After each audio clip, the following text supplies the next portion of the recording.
मन को खाली करना सीखो। एक गुरु का शिष्य बहुत गहन ध्यान कर रहा था, लेकिन उसका ध्यान केंद्रित नहीं हो रहा था। उनका मन सदैव विचारों से भरा रहता था। उसने अपने दिमाग को खाली करने की बहुत कोशिश की, लेकिन उसकी सारी कोशिशें नाकाम रहीं। अंत में जब वह सब कुछ कर चुका, तब वह अपने गुरु के पास गया और बोला, गुरुदेव, मेरा मन हमेशा विचारों से भरा रहता है। मैं एक जगह ध्यान केंद्रित नहीं कर पाता। जब देखता हूँ तो दूसरी चीज पर चला जाता हूँ, फिर तीसरी और चौथी चीज करता हूँ। मेरे दिमाग में हजारों विचार चलते रहते हैं और मुझे पता भी नहीं चलता कि ऐसा कब होता है। बहुत समय बाद मुझे एहसास होता है कि मैं क्या करने बैठा था और क्या सोच रहा था। हे गुरुदेव, मैं अपने दिमाग को विचारों से खाली करना चाहता हूँ। मैं चाहता हूँ कि मेरे मन में एक भी विचार न रहे। जब चाहूँ तभी विचार उठना चाहिए। गुरु ने कहा कि किसी भी समस्या का समाधान तभी होता है जब हम समस्या की जड़ तक पहुंचते हैं, समस्या को ठीक से समझते हैं और जानते हैं क्या आपने उस मन को भी जाना है जिसे आप खाली करना चाहते हैं। शिष्य ने कहा, गुरुदेव, मैंने मन को जानने की बहुत कोशिश की है, लेकिन जितना इसके बारे में जानता हूँ यह उतना ही रहस्यमय होता जाता है। गुरु ने कहा, जाओ और छोटे छोटे पत्थरों से भरा एक घड़ा ले आओ। तब शिष्य छोटे छोटे पत्थरों से भरा एक घड़ा ले आया और गुरु के पास रख दिया। गुरु ने कहा, इस घड़े को अपना मन समझो और इस घड़े में पत्थर भरे हुए हैं। अब इस घड़े में और पत्थर डालो। शिष्य घड़े में पत्थर डालने लगा। घड़ा पहले से ही भरा हुआ था। 12वां पत्थर रखते ही बाकी सभी पत्थर नीचे गिरने लगे। तब गुरु ने कहा, रुको और ध्यान से देखो। अब घड़े में कोई पत्थर तो नहीं आ रहे हैं, बल्कि वह नीचे गिर रही है। क्योंकि यह भर गया है, इसमें जो भी आ सकता था वह आ गया। अब और पत्थर नहीं आएंगे। यदि आप दूसरा पत्थर लगाना चाहते हैं तो पहले पत्थरों को बाहर निकालना होगा।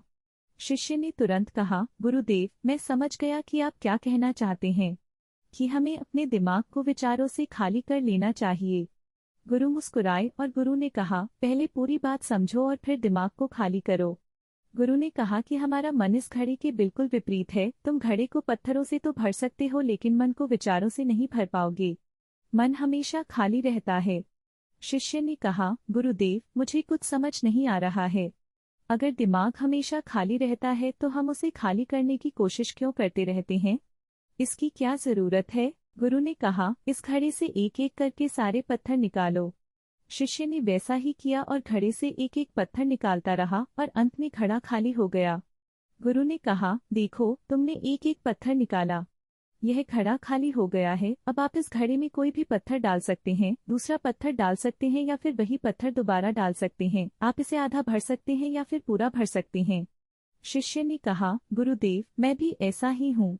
मैं बता रहा हूँ कि मन को खाली करना है। ये तो पत्थर हैं, इन्हें आसानी से निकाला जा सकता है और घड़ा खाली किया जा सकता है, लेकिन मैं अपने मन को कैसे खाली करूँ?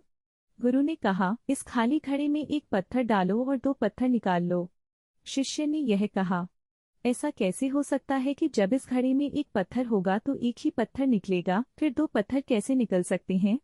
गुरु ने कहा, चलो ऐसा करो, इस घड़े में 2 पत्थर डालो और 4 पत्थर निकाल लो। शिष्य ने कहा, गुरुदेव, यह कैसे संभव हो सकता है?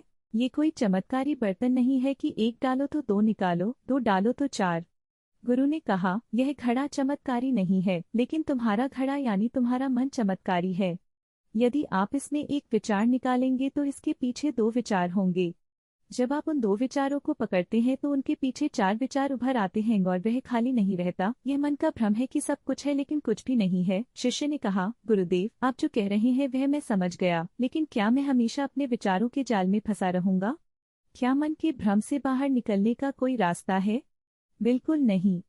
और जब आप उन 4 विचारों को पकड़ते हैं तो उनके पीछे 16 विचार उभरते हैं और ऐसा करने से विचारों की एक लंबी श्रृंखला बन जाती है और आप कहीं नहीं रुकते, एक के बाद दूसरे विचार को पकड़ते चले जाते हैं। यह मिट्टी का घड़ा पत्थरों के घड़े के समान है। भरा रहेगा लेकिन आपका मन कभी नहीं भरता, वह हमेशा खाली ही रहता है। हमारा दिमाग भी एक विचार के बाद हमारे लिए हजारों विकल्प खोल देता है और हम एक मुख्य विचार को छोड़कर उन हजारों विकल्पों में फंस जाते हैं। शिष्य ने कहा, मैं आपकी बात अच्छी तरह समझ गया हूँ, लेकिन अब मुझे क्या करना चाहिए? मेरा मार्गदर्शन करें। गुरु ने कहा, मन के जाल में मत उलझो, मन को खाली करने की कोशिश मत करो, अपना ध्यान इकट्ठा करो, एकाग्रता लाओ, जो भी कर रहे हो उसे अंतिम मानकर करो। ऐसे करो कि बाद में इसमें आपको कुछ भी करने की जरूरत नहीं है, और जब आप किसी दूसरे विचार पर काम करते हैं तो बस उसी पर काम करें, कोई दूसरा विचार नहीं। मन के भ्रम से बाहर निकलना इतना आसान नहीं है, लेकिन अभ्यास सब कुछ कर सकता है। शिष्य ने कहा, गुरुदेव, मैं भी ऐसा ही करूंगा। यह समझाने के लिए आपका बहुत बहुत धन्यवाद।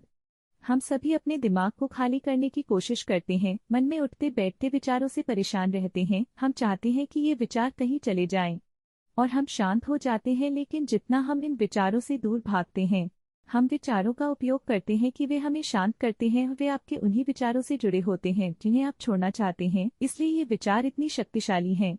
जब आप सोचना ही नहीं चाहते तो आप शांत रह सकते हैं।